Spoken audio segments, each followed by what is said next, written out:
Hello hi dear friends. അപ്പോൾ നമ്മുടെ Onam series 2024 നമ്മൾ കണ്ടിന്യൂ ചെയ്തുകൊണ്ടിരിക്കുന്നു. അപ്പോൾ ഇപ്പോൾ സത്യം പറഞ്ഞാൽ ഈ ഒരു സീസണിലെ ലാസ്റ്റ് വീഡിയോ എന്ന് വേണമെങ്കിലും പറയാം. നമ്മുടെ ഓണം സീരീസിൻ്റെ ഇന്നും ഒരു പായസമാണ്. നല്ല പായസത്തോടു കൂടി തന്നെ അവസാനിപ്പിക്കുക അല്ലേ. അപ്പോൾ അടപ്രഥമൻ നിങ്ങൾ കണ്ടു കഴിഞ്ഞു. അതുപോലെ തന്നെ മറ്റൊരു പ്രഥമനാണ്, ഇതൊരു ഫ്രൂട്ട് പായസമാണ്. അതായത് പൈനാപ്പിൾ പ്രഥമൻ എന്നോ അല്ലെങ്കിൽ പൈനാപ്പിൾ പായസം എന്നോ ഒക്കെ വിളിക്കാം. ഇത് ശർക്കരയിൽ തന്നെ ചെയ്യാം. അപ്പോൾ ഇതിൽ ഒരു മീഡിയം സൈസ്, ഒരുപാട് വലുതല്ലെങ്കിലും ഏകദേശം വലുതെന്ന് തന്നെ പറയാം, ഒരു പൈനാപ്പിളാണിത്.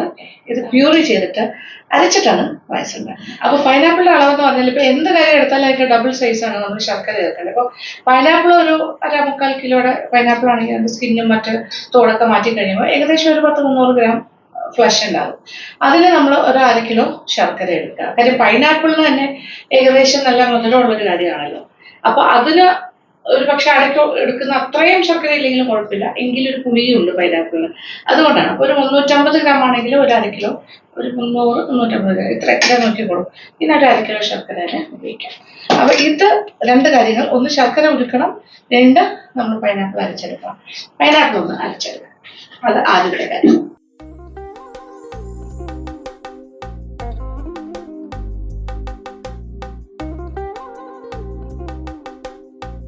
ഫസ്റ്റ് സെറ്റ് കഴിഞ്ഞു. അരച്ച് കഴിയുമ്പോൾ ഒന്നുമില്ല, അത് നോക്കി എത്രയേ ഉള്ളൂ, സിമ്പിൾ. അപ്പൊ എന്തിനാ ഒരുപാട് ശർക്കര? 1/2 കിലോ ധാരാളം മതി.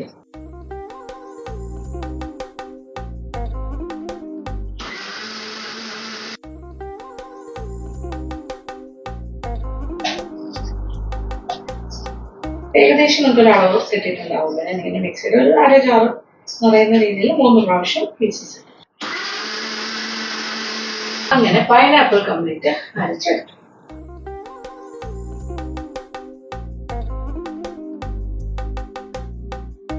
അപ്പോൾ പൈനാപ്പിൾ പ്യൂറി ഹിയർ. ഇനി ഇപ്പുറത്തെ അടുപ്പിൽ ശർക്കര എടുത്തത് പൊടിച്ച്, അത് നന്നായിട്ട് ഗ്രേറ്റ് ചെയ്ത് വെച്ചിട്ടുണ്ട്. പൊടിയാണെങ്കിൽ പൊടിയാണെങ്കിൽ ഏകദേശം ഒരു 3 കപ്പ് എടുക്കുക. ഓക്കെ, നമ്മൾ 1/2 കിലോ ശർക്കരയിലേക്ക് ഞാനൊരു 1/4 കപ്പ് വെള്ളമേ ഒഴിക്കുന്നുള്ളൂ. ഒഴിക്കാം. അപ്പോൾ ഉരുകി തുടങ്ങി, പെട്ടെന്ന് തന്നെ ഉരുകും. ഉരുകി കഴിഞ്ഞാൽ അരിച്ചെടുക്കാം. ഇനി അടുപ്പ് കത്തിച്ചിട്ട് ഈ നമ്മുടെ ഉരുകിയ ശർക്കര നേരെ ഉരുളിയിലേക്ക് ഒഴിക്കാം. ഓക്കെ, എന്നിട്ട് അതിനകത്തേക്ക് നമ്മുടെ പൈനാപ്പിൾ പ്യൂറിയും കൂടി ചേർക്കും. അപ്പോൾ പൈനാപ്പിൾ അരച്ച് സെറ്റ് ചെയ്ത് ഇതൊരുപോലത്തെ ഒരു പാത്രം നിറച്ചിട്ടുണ്ട്. കപ്പളവ് പറയാനാണെങ്കിൽ 1, 2, 3 വേണമെങ്കിൽ ഞാൻ മെഷർ ചെയ്തിടാം. അപ്പോൾ ശർക്കര ഏതാണ്ട് ഉരുകി കഴിഞ്ഞു. ഉരുളി ചൂടാക്കാം. ഇതിനകത്തേക്ക് ഈ ശർക്കര അരിച്ച് ഒഴിക്കാം. ശർക്കര ഉരുക്കിയത് അരിച്ചൊഴിക്കാം. ചൂടാണ്, നല്ല ചൂടുണ്ട്. യെസ്, ഉരുളിയിലേക്ക് ഒഴിക്കുമ്പോൾ തന്നെ തിളച്ചുകൊണ്ടേയിരിക്കുന്നു. കാര്യം ഉരുളിയും ചൂടായി കഴിഞ്ഞു. ഇത് കമ്പാരിറ്റീവ്ലി അഴുക്കില്ലാത്തൊരു ശർക്കരയായിരുന്നു, വെള്ള ശർക്കര, ഭയങ്കര കറുത്ത ശർക്കര, ഡാർക്കല്ല, ഈ രീതിയിലാണ്. ഇനി ഇതോടൊപ്പം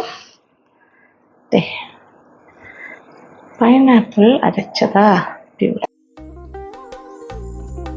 ഏകദേശം ഒരു 3.5 കപ്പ് ഉണ്ട് ഒരു പ്യൂറി.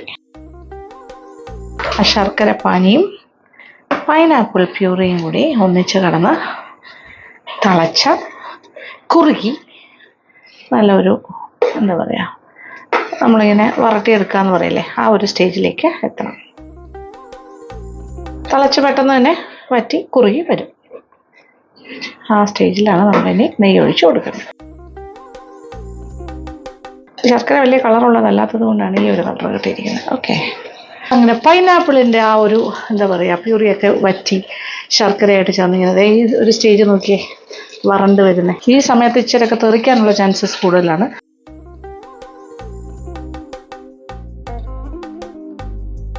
ഒരു 1.5 ടേബിൾ സ്പൂൺ നെയ്യും കൂടി ചേർക്കാം. ഇപ്പോൾ ഫസ്റ്റ് സ്റ്റേജ്. ഇതിപ്പോൾ നമ്മൾ പഴം വെച്ചിട്ടുള്ള പ്രഥമൻ ഉണ്ടാക്കുന്ന പോലെയോ അല്ലെങ്കിൽ ചക്ക പ്രഥമൻ പോലെയോ, ചക്ക വരട്ടില്ലേ അതേപോലെ, അല്ലെങ്കിൽ പഴം വരട്ടുന്ന പോലെയാണ്. ഇത് പൈനാപ്പിളും ശർക്കരയും കൂടെ ഉള്ള ഈ ഒരു വരട്ട്. തീ ഒരൽപ്പം കുറച്ചിട്ടിട്ട് ചെയ്യാം. ഇത് നന്നായിട്ട് തെറിക്കുന്ന ഒരു വെളിയിലേക്ക് ഇങ്ങനെ വരും. ഈ വെള്ളം വറ്റി തുടങ്ങുമ്പോഴാണ് അങ്ങനെ വരുന്നത്. കുറച്ചുകൂടി ഒന്ന് ടൈറ്റ് ആയിക്കോട്ടെ. അത് കഴിഞ്ഞിട്ട് പാലൊഴിച്ച് തുടങ്ങാം. ഞാൻ ഇച്ചിരി ദൂരെ മാറി നിൽക്കുകയാണ്, എൻ്റെ കയ്യിലൊക്കെ കുറച്ച് തെറിച്ചു. ഓക്കെ, അപ്പോൾ ഇനി ഏതാണ്ട് വരണ്ട് കഴിഞ്ഞു. ഇനി കുറച്ച് 1.5 ടേബിൾ സ്പൂൺ നെയ്യ് ചേർത്തു. ഒരല്പം നെയ്യും കൂടി ചേർക്കുന്നു. വീണ്ടും 1 ടേബിൾ സ്പൂൺ. പിന്നെ ഇതിൽ ചൗവരി ചേർക്കണം എന്നുണ്ടെങ്കിൽ ചേർക്കാം. കുറച്ചുകൂടി കൊഴുപ്പ് കിട്ടാനായിട്ട് ചൗവരി ചേർക്കുന്നത് നല്ലതായിരിക്കും വേണമെന്നുണ്ടെങ്കിൽ. പക്ഷെ എനിക്ക് ചൗവരി പൊതുവേ ഇഷ്ടമല്ല, അതുകൊണ്ട് ഞാൻ ചേർക്കുന്നില്ല. ചൗവരി ഇഷ്ടമാണ്, പക്ഷെ എനിക്ക് എൻ്റെ പായസത്തിൽ കിടക്കുന്ന അത്ര താല്പര്യമില്ല. അങ്ങനെയാണെങ്കിൽ ചൗവരിയും കൂടി ഇതിൻ്റെ കൂടെ ഇട്ട് വറുട്ടുന്ന സമയത്ത് ഇച്ചിരി വേകാനായിട്ട് ഇച്ചിരി കൂടെ സമയം എടുക്കും. ഇതിനകത്ത് മധുരം ഉള്ളത് കൊണ്ട് കുറച്ച് കൂടുതൽ സമയം, അപ്പോൾ തുടക്കത്തിലേ ഇട്ട് കൊടുക്കുക. അങ്ങനെയാണെങ്കിൽ, അല്ലെങ്കിൽ പ്രത്യേകിച്ച് വേവിച്ചിട്ട് ഇതിനകത്തേക്ക് ചേർക്കണം. അല്ലാന്നുണ്ടെങ്കിൽ നമ്മൾ ആദ്യം വരട്ടാൻ തുടങ്ങുന്ന സമയത്ത് പൈനാപ്പിളും അതിനോടൊപ്പം ശർക്കര ഇടുന്ന ആ ടൈമിൽ തന്നെ കുതിർത്ത ചൗവരി ചേർത്താൽ മതി. ഇനി ഇതിലേക്ക് പാലൊഴിച്ച് തുടങ്ങാം. ഈ പ്രഥമന് നമ്മൾ 3-ാം പാലിൽ നിന്ന് തുടങ്ങാം.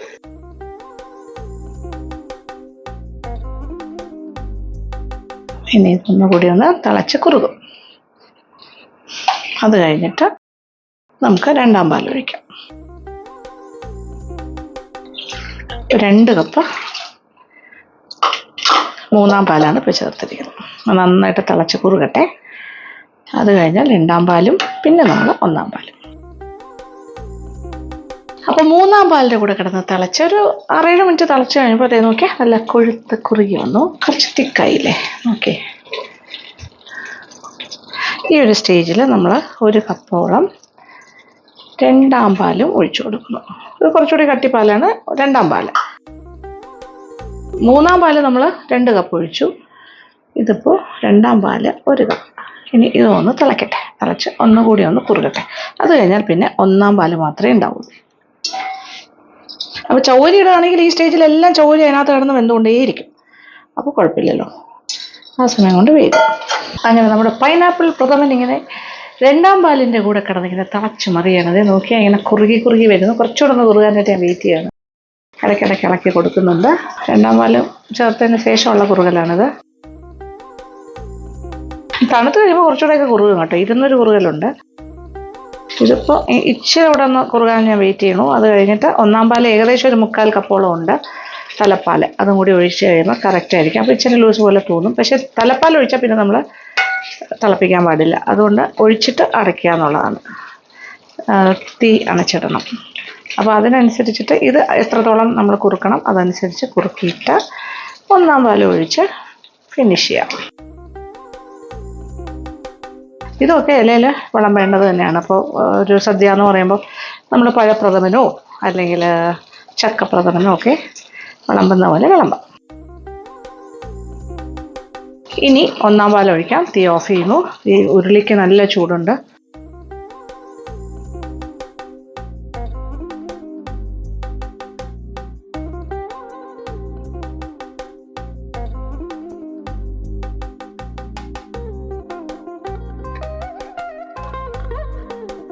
അങ്ങനെ 1-ാം പാൽ ഒഴിച്ചു. തീ ഓഫ് ചെയ്തിട്ടാണ് ഒഴിക്കുന്നത്. യെസ്. ഇനി ഇതിലേക്ക് ഏലക്ക പൊടിച്ചത് ചേർക്കാം.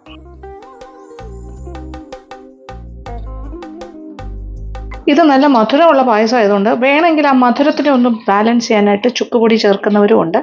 വേണമെങ്കിൽ ചുക്കുപൊടിയും ചേർക്കാം, അത് നിങ്ങളുടെ ഇഷ്ടം. ജീരകം വറുത്ത് പൊടിച്ച് ചേർക്കണമെന്നില്ല. ഇതിപ്പോൾ ഏലക്ക പൊടിച്ചത് ഇച്ചിരി നന്നായിട്ട് പൊടിച്ച് വെച്ചിട്ടൊന്ന് ഫ്രഷായിട്ട് പൊടിച്ചാട്ടോ. ഇപ്പം നമ്മുടെ അമ്മിക്കല്ലിൽ വെച്ചിട്ട് പൊടിച്ചതാണ്. ഇനി അണ്ടിപ്പരിപ്പും കിസ്മിസും ഒക്കെ വറുത്തിടാം. ഇത് ഉരുളിയിലിരുന്ന് ഒന്നുകൂടി ഒന്ന് സെറ്റാകുമ്പോൾ ഇച്ചിരി കൂടെ ഒന്ന് തിക്കാവും.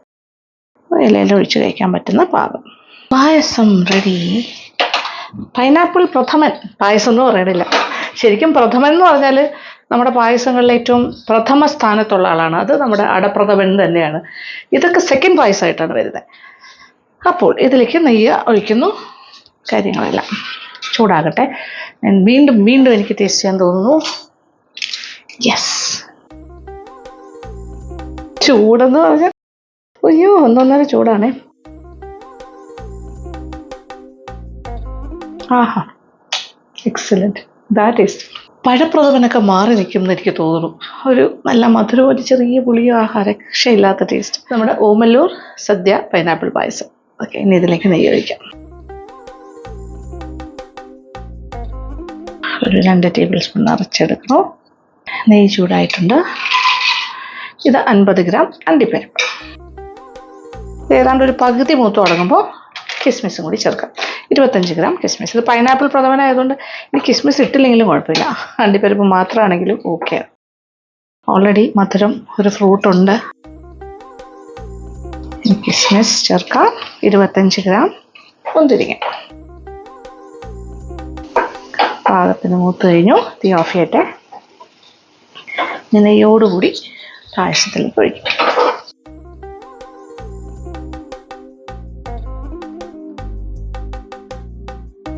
ഇത് കാണാൻ എന്ത് രസം, ബബ്ലിങ്. അങ്ങനെ ഓമല്ലൂർ സദ്യയുടെ ഓണസദ്യയുടെ നമ്മുടെ LN വ്ളോഗ്സിൽ കാണിക്കുന്ന ഫൈനൽ ആയിട്ടാണിത്, പൈനാപ്പിൾ പായസം.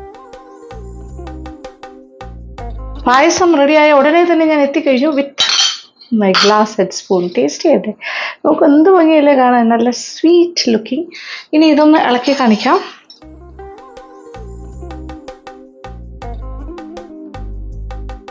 ആ നെയ്യും എല്ലാം വീണ്ടും ഇതിനകത്തേക്ക് പോകുമ്പോൾ ഉണ്ടല്ലോ കൺസിസ്റ്റൻസി. ഇലയിൽ ഒഴിച്ചാൽ അങ്ങനെ തന്നെ കുറുകിയ തന്നെ ഇരിക്കും. നമുക്ക് കോരി കുടിക്കാൻ പറ്റും. ഇച്ചിരി ഗ്ലാസ്സിലേക്ക് പകർന്നെടുക്കട്ടെ.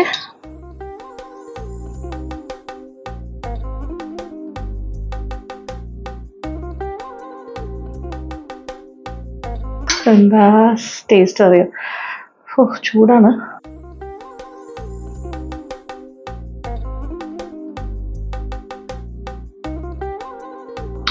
എക്സലൻറ്റ്. മധുരമൊക്കെ കറക്റ്റാണ് കേട്ടോ. കുറച്ച് കയറി നിൽക്കുന്നെങ്കിലേ ഉള്ളൂ, ഒട്ടും കുറവല്ല. ആ പൈനാപ്പിളിൻ്റെ മധുരവും ചെറിയൊരു പുളിയും, അതാണ് അതിൻ്റെ ടേസ്റ്റ്. ചക്കപ്രഥമന് അതിൻ്റെ ഒരു ടേസ്റ്റാണ്. ചക്കയുടെ പഴപ്രഥമൻ വെച്ചാൽ പഴത്തിൻ്റെ ഒരു ടേസ്റ്റ് വരുമല്ലോ, അതുപോലെ പൈനാപ്പിൾ പ്രഥമൻ അല്ലെങ്കിൽ പൈനാപ്പിൾ പായസത്തിന് ആ ഒരു ടേസ്റ്റ്. നിർത്താനേ തോന്നുന്നില്ല. ടേസ്റ്റിങ്ങിന് വന്നാൽ ഞാൻ മുഴുവൻ കഴിച്ചിട്ട് പോകും.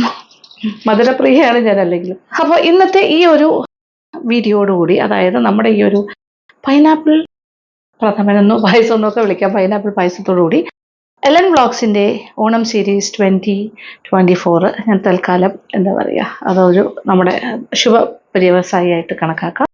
അപ്പോൾ അത് വൈൻഡപ്പ് ചെയ്യാണ്. ഇത് നിങ്ങൾക്ക് ഉപയോഗപ്പെടുന്ന വീഡിയോസ് ആയിരിക്കും എന്ന് തന്നെ ഞാൻ വിശ്വസിക്കുന്നു. അപ്പോൾ എന്തായാലും ഉത്രാടത്തിന് മുന്നേ തന്നെ നമ്മൾ ഈ ഒരു ഓണസദ്യയുടെ കാര്യങ്ങളെല്ലാം, ഓണം സീരീസ് അവസാനിപ്പിക്കുകയാണല്ലോ. കാരണം നിങ്ങൾക്ക് ഇതിൽ നിന്നൊക്കെ സെലക്ട് ചെയ്തിട്ട് നിങ്ങളുടെ ഓണസദ്യയുടെ ഭാഗമാക്കാം. പറ്റുമെങ്കിൽ ഇപ്രാവശ്യത്തെ ഓണം ഓമല്ലൂർ സദ്യ തന്നെ ആക്കാൻ നോക്കുക. ഇല്ലാന്നുണ്ടെങ്കിൽ ഇതിൽ ഏറ്റവും ഇഷ്ടപ്പെട്ടതെന്ന് തോന്നുന്ന കാര്യങ്ങൾ സെലക്റ്റീവായിട്ട് എടുത്തിട്ട് പഴയ സദ്യയുടെ വിഭവങ്ങളും ഒക്കെ മിക്സ് ചെയ്തിട്ട്, ഏതൊക്കെയാണ് ഓരോ, നമ്മൾ കഴിഞ്ഞ വർഷം പാലക്കാട് ശൈലിയായിരുന്നു, അതിന് മുന്നത്തെ പ്രാവശ്യം തൃശ്ശൂർ, അതിന് മുമ്പേ ട്രിവാൻഡ്രം കംപ്ലീറ്റ് ഞാൻ കാണിച്ചു തന്നിട്ടുണ്ട് തിരുവനന്തപുരം ശൈലിയിലുള്ള സദ്യ. അപ്പോൾ എന്താണ് നിങ്ങൾക്ക് ഇഷ്ടം അത് ചെയ്യുക. പക്ഷേ ഓമല്ലൂർ സദ്യയെക്കുറിച്ച് പറയാൻ എനിക്ക് വാക്കുകളില്ല. എല്ലാ സ്ഥലത്തെ സദ്യയും അതിൻ്റേതായ സൗന്ദര്യവും അതിൻ്റേതായ ടേസ്റ്റും അറിയാലോ, ഉണ്ടാക്കുന്ന മേക്കിംഗ് എല്ലാം ഡിഫറെൻ്റ് ആണ്. ഓരോ ദേശത്തെയും ടേസ്റ്റ് ഒന്നും മാറ്റി വയ്ക്കാൻ പറ്റില്ല, എല്ലാം ഒന്നിനൊന്നും വെച്ചാണ്. എങ്കിലും ഒരു പുതുമ എന്നുള്ള നിലയ്ക്ക് ഓരോ പ്രാവശ്യം പുതിയ അറിവുകൾ ഞാൻ മനസ്സിലാക്കുന്നതോടൊപ്പം ഞാൻ നിങ്ങളെയും അതിലേക്ക് കൊണ്ടുവരാനായിട്ടാണ് ശ്രമിക്കുന്നത്. അപ്പോൾ എൻ്റെ ഈ ഒരു ഓണം സീരീസ് എല്ലാവർക്കും ഇഷ്ടപ്പെടുന്നു. കമൻറ്റ് ബോക്സ് വായിക്കുമ്പോൾ തന്നെ മനസ്സിലാവുന്നുണ്ട്. വളരെ സന്തോഷം. Thank you so much. എല്ലാവർക്കും ചിലപ്പോൾ ഒരുപക്ഷെ മറുപടി തരാൻ വിട്ടുപോയിട്ടുണ്ടെങ്കിൽ ക്ഷമിക്കാം. ഇതൊരു മറുപടിയായിട്ട് വിചാരിക്കുക. എല്ലാവരുടെയും കമൻസിന് ഒരുപാട് നന്ദി, സ്നേഹം.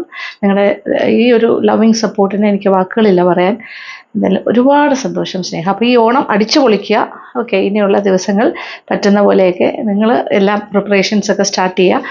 അപ്പോൾ ഞാൻ ഈ ഒരു സീരീസ് നമുക്കിവിടെ നിർത്താം. ഓക്കെ, ഇനിയും നമുക്ക് അടുത്ത വീഡിയോയിലൂടെ കാണാം. Okay, thank you so much. Thank you for watching and keep on watching Lakshmi Nair vlogs. Love you all.